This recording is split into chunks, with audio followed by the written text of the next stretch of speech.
TV Eye looks at the plight of the British fishing industry. Skipper George Kent says they'll have to change tactics.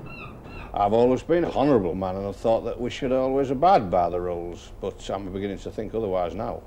I'm afraid a few more people are as well. In Holland, evidence that the Dutch make fishing pay by breaking the rules. I think everybody is policed, but you can, if you are clever, you can be ahead of the police. Next week, Britain goes into crucial common market talks. Who gets what in the Euro fish pool? The reporter, Brian Gould. As Britain's fishermen sail out to meet a new dawn, it's not just the hazards of the sea and the uncertainties of the catch that worry them. Their future now lies with the politicians, the common market fishing ministers whose negotiations broke down last month. They try again next week.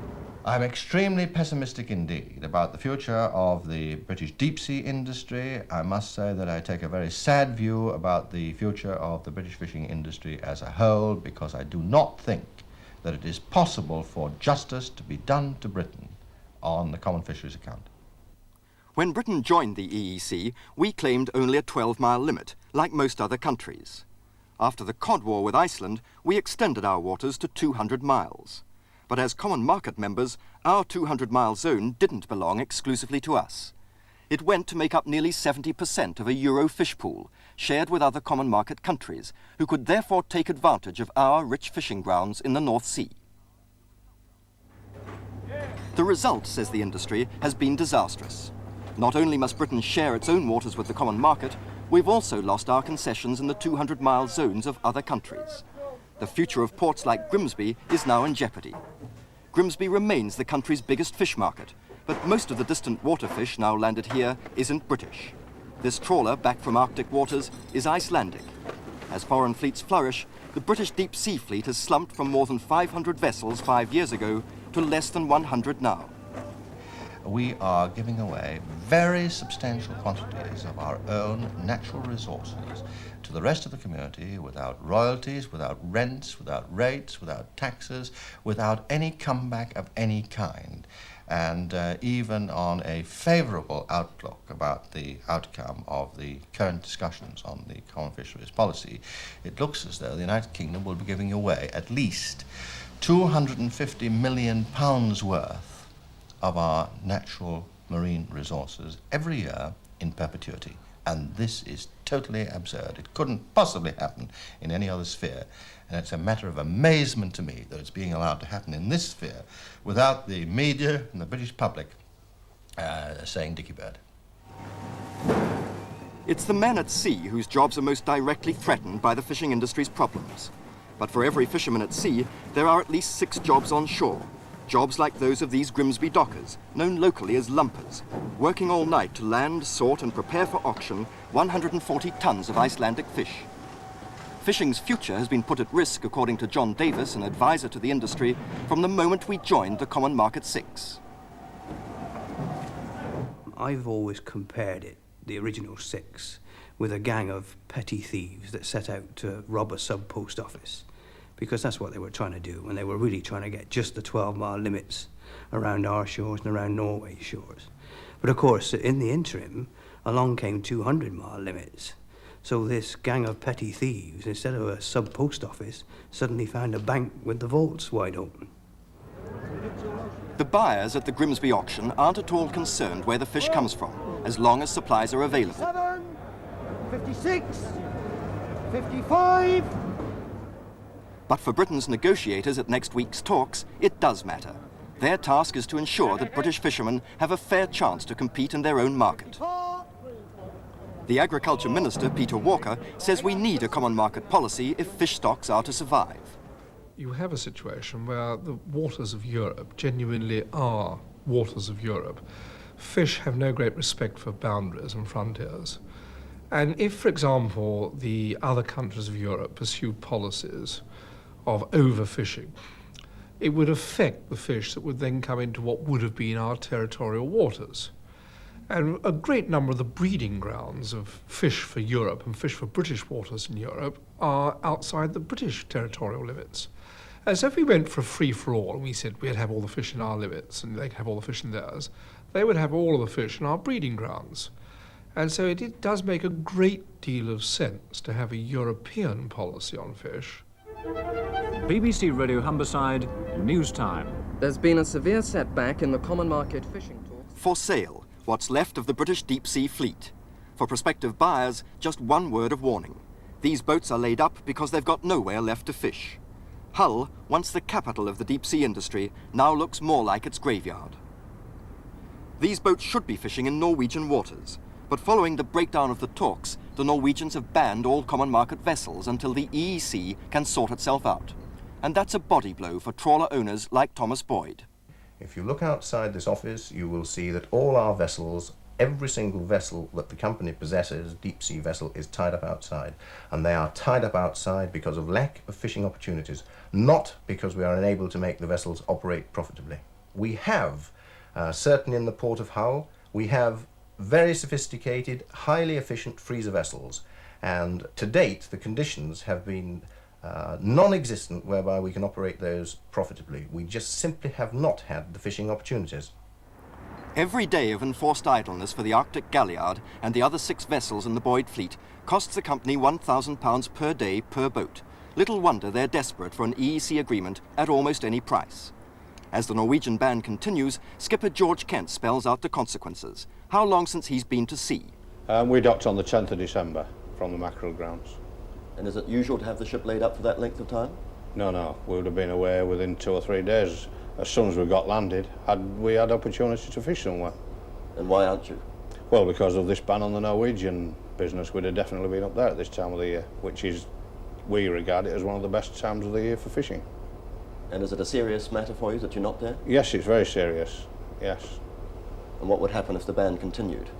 Well, I don't know. It'd be a great loss to this fishing industry, and we can't afford to lose that.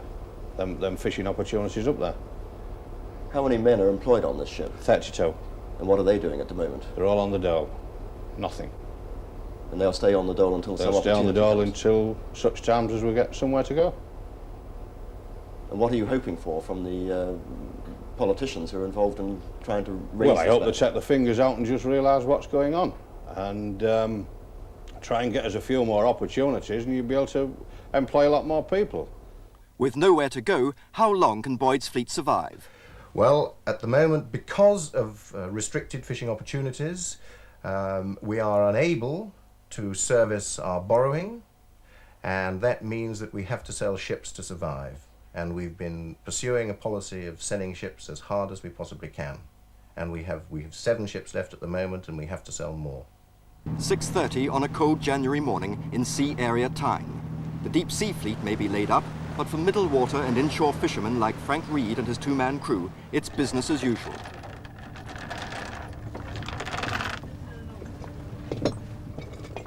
Six miles offshore, and with dawn still an hour away, the net is let out.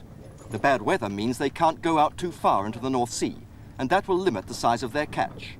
The chances are that today they won't do much more than cover their rapidly rising costs, and they complain that the price they get for their fish hasn't kept pace. What value of fish must they land to break even? Just to make the job pay without getting anything out of it, I would say about £200 a day. And are you catching that amount at the moment? Some days we do, some days we don't, obviously. But the way the weather's been lately, we haven't been getting to see in actual fact. As the weather improves in the coming months, Frank can look forward to more profitable catches. But that depends on there being fish left to catch. Our other common market fisherman is concerned as he is about conserving the fish stock. No, they've proved that themselves. There's no fish around their coast, is there?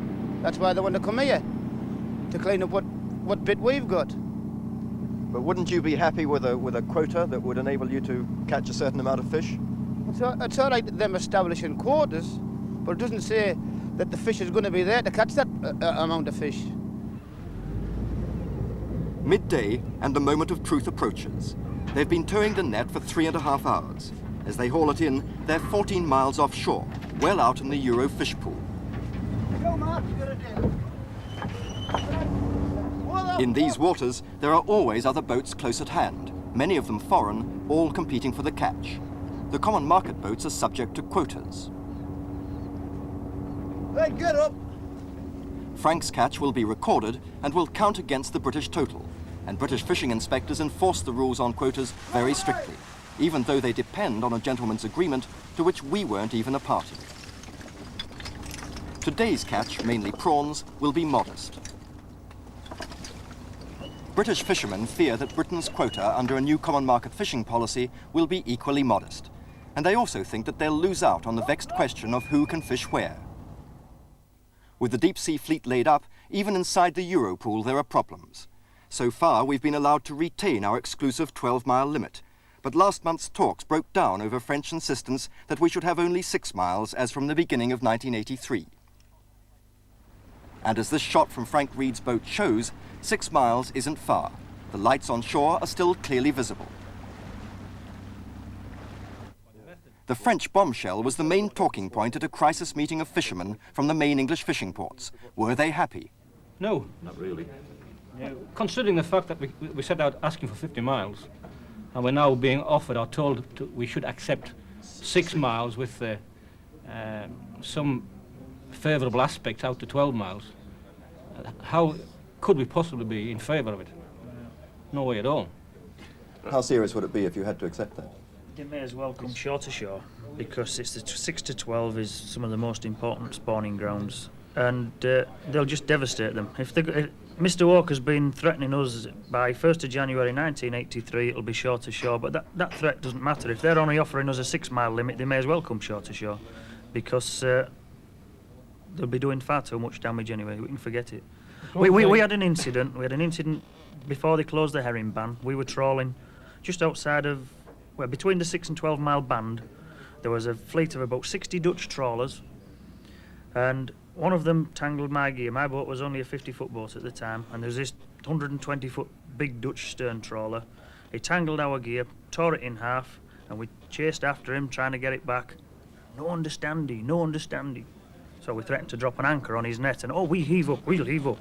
And when he heaved up, there was our net. And he told us, he says, that the best thing you could do is to stay inside 6 miles. Now this is 120, 130, up to 150-foot trawlers telling us, if they're coming to 6, we've got to stay inside of 6. Now where does that get us? May I comment on that? It's probably not quite as important in the immediate future, the 12-mile limit, as quotas are, because very, very few Grimsby boats actually fish within 12 miles of the British coast. But if you destroy the fleets of Bridlington, Scarborough, Whitby, you're destroying the whole of the British fishing industry and the infrastructure and the backup. And so eventually the pressures are put on more on every port. Those pressures include the strict enforcement of the rules by Britain's fishing inspectors. Every week we come in the harbour, every day we come in the harbour, there's a Ministry of Fisheries man there telling you what you've caught, knowing what you've caught. He sends that direct to MAF, Ministry of Agriculture and Fisheries, and they always know to within a fortnight how much fish has been caught in Britain. Now you go to France and ask them how much they've caught. They go to the ship's owners and ask them how much their vessels have caught. Don't just blame the French. I think it's from Skag and down to Sicily, from the north of Denmark, a whole lot of them. The only ones who seem to get their returns correct are Luxembourg, because, of course, they haven't got a fishing industry. We then asked them about a new species of Eurofish, one we hadn't heard of before, but which the fishermen seemed to know well. What was this new Euro species? They're blackfish. Over the quota fish that's cash is paid for it. It doesn't go through any books. It's not recorded. It's blackfish. There's no tax paid on it either. Fish that you aren't allowed to catch, that's been caught, Be landed illegally. And it happens in Holland all the time. You're aware of this happening, Oh, aren't yeah. Oh, yes. Holland, But try to Denmark. prove it. We went to IJmuiden in North Holland, the most important Dutch fishing port. It's important to the British consumer too, especially to those who eat fish fingers. Britain's big frozen fish firms like Ross and Birdseye make large purchases here because the price is lower and supplies are more plentiful, something that irks British fishermen who claim that the Dutch industry is booming because they aren't properly policed. I think everybody is policed, but you can, if you are clever, you can be ahead of the police. And do you think Dutch fishermen are not only hard-working but also clever? Of course they are clever, otherwise they wouldn't build so many nice big boats. And indeed they are. At this small shipyard near Rotterdam, 3 new beam trawlers are being fitted out. 12 were built last year, and they have 12 more orders on the books. All the new trawlers will have much bigger engines so that the size of catch can be increased. But the Dutch are, after all, subject to the same rules as we are. So how could they expand their fleet when the British fleet is declining? At IJmuiden Fish Market, we found proof of how they managed it. Each boat's catch had been labelled, but we noticed a different label, a big V. An official was quite openly placing the V labels on groups of boxes. The more we looked, the more V labels we saw. We checked out our suspicion that V-labelled fish is outside the quota. Can you tell me what the V means? That's a code number. Yes. The code for the ship.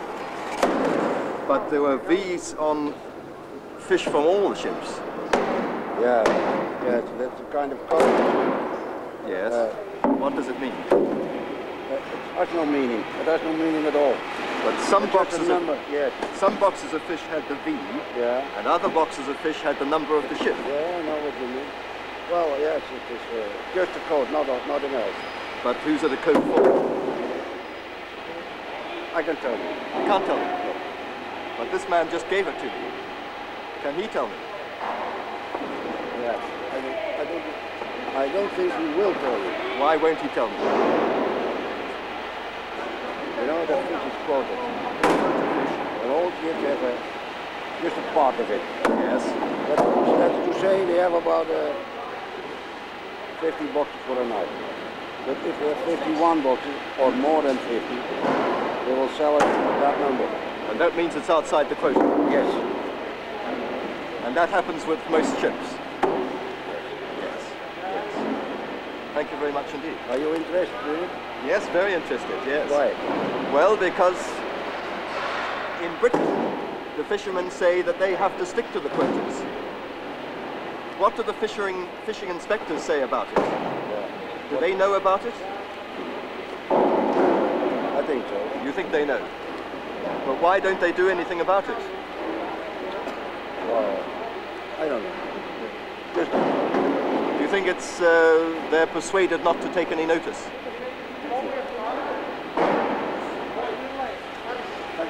The embarrassment was obvious. Perhaps he hadn't intended to reveal quite so frankly that the V labels did indeed signify fish sold outside the quota. We were subsequently told that 50% of all the fish landed and sold at this government-run auction is outside the quota, and that without this systematic breach of the rules, IJmuiden's prosperity would be seriously affected. We also learned that fish processing firms took black fish from their own boats directly into their factories. The port's fishing inspector had been conspicuous by his absence. Locals said an inspector who took his duties too seriously would end up in the harbour. We eventually tracked him down. What is this V label? I don't know. This is, secret. It's secret. Secret. It's a code. Een code, ja. To do with the quota. From quota is dit een code. Ja. And does it mean that the fish with this number on are over the quota? Yeah. Yeah. Yes, no, I don't know. But you're a fisheries inspector. Yeah? Why don't you know?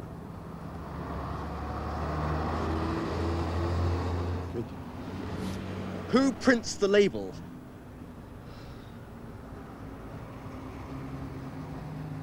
I don't know. Who is the man who puts the label on the fish?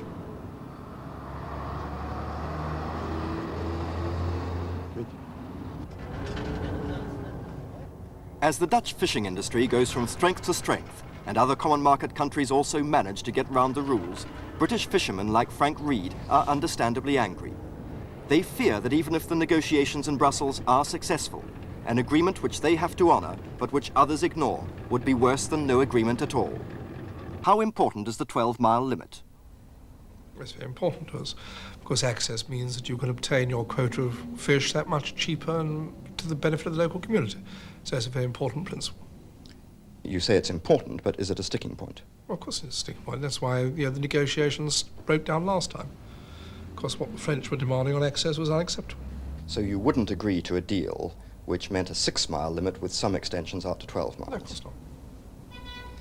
As you know, it's often said that Britain contributes about 2/3 of the total common market fish stock. You seem ready to settle for a quota which would give us just over 1/3. Indeed, the industry claims just over 1/4. Why is that fair? I'm not in the game of undermining those percentages because I'm in a negotiating position. But if on the important species that are involved, we obtain a guarantee quota which gives our fishing industry a bigger proportion of fish in European waters than they've caught in the past, then we will have achieved a successful negotiation. Don't you think there's a risk that you might be misled in your negotiations and make concessions for the sake of a small percentage increase in the quota, when in fact the quota doesn't really matter because other countries pay no attention to them at all? That is why, with the total support of the industry, I've succeeded in getting the Commission to put forward proposals on control, which will mean that there's an independent inspectorate systematically looking at every country to make sure they are complying with the quotas. And of course, if there was no such inspector, it would be a very real danger. And we wouldn't accept a common fishing policy that didn't have a proper system of check. Why should 40 common market inspectors, with all the hundreds of ports there are, and the hundreds of thousands of tons of fish landed each year, why should they make any difference in the face of that long practice of avoidance? Well, because if you can, 40 inspectors spending the whole of the year with the powers of inspection of records and of documents and of boats and of ports will be able to expose any country that is pursuing those sort of policies. But what you seem to be saying is that the existing quota system is not enforceable and indeed not enforced. Why then are we enforcing it? Well, I'm sorry, other countries are enforcing it. And there have been exposures of those countries that haven't done it. And the fact is that we want to pursue a policy of conservation because it's very much against the interests of our fishermen. If we turn around and say, right, chaps, don't bother. Some other countries don't enforce it. Overfish. Destroy what remains of the herring stock. Destroy what remains of some of the stocks of the important future for your fishing. That wouldn't be in the interest of British fishing. And nor have British fishermen ever asked us to do it. In fairness to them, they never said, you know, we want you to stop all this quota system and allow us to fish everything, because they know their whole future would be destroyed. But as a confident Peter Walker tries to get the British fishing fleet back to sea, John Davis, advisor to the industry, takes a more cynical view of its future. There's probably, in my estimation, a decade of fishing left around these islands. And that raises a new problem for us too, because we've now accepted a new morality.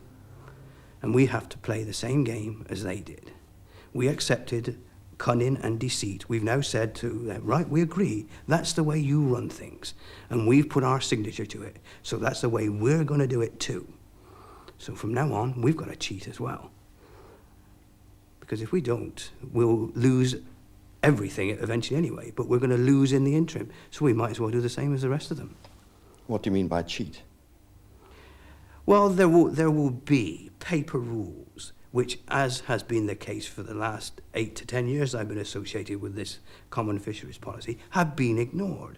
They will continue to be ignored, except if the government has its way in this country. Well, the government's going to have to do the same as the other governments and turn a blind eye.